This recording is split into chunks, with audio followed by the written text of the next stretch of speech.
I'm Mike Laidlaw, lead designer for Dragon Age 2, and today we're going to take a look at some PC gameplay and the two different ways you can play Dragon Age 2, as an action RPG, adjusting your strategy on the fly, or with a more considerate pause and play approach, issuing your orders tactically. Let's take a look.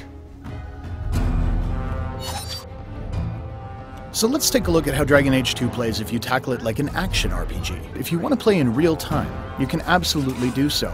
The rogue really shines here, able to move quickly around the battlefield, get into position, and separate out enemies. Of course, once you get into the thick of things, you'll notice you can fluidly move between characters.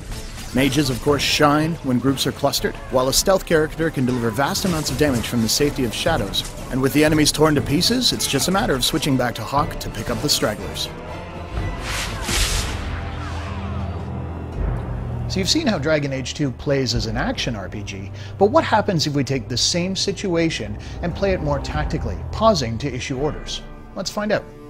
With the game paused, let's take a look at our situation. We have enemies that are going to move forward towards Aveline, our tank, so what we'll do is taunt them to ensure they cluster up around her. At the same time, we'll lay down a clever trap using a glyph of paralysis that should hold the majority of them in place. While we're at it, we have two groups of archers in the back, so using both of our rogues, we're going to toss miasmic flasks to stun them, taking them out of the fight for a short period of time as well. The enemy's approaching, they hit the trigger, perfect, they've fallen into our trap like we expected.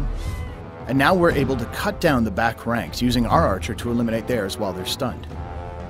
The tank, of course, Aveline, can move in and start dishing out damage while the defenses are down on the paralyzed foes. Now that they're gathered up, let's take a look at the situation as it's evolved.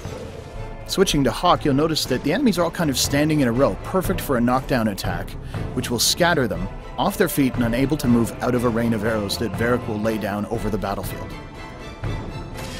And there it is. Now switching back to our mage, we register the enemies are starting to weaken. We're going to use a top-tier mage ability, Firestorm, raining down from the heavens to eliminate the last of our foes.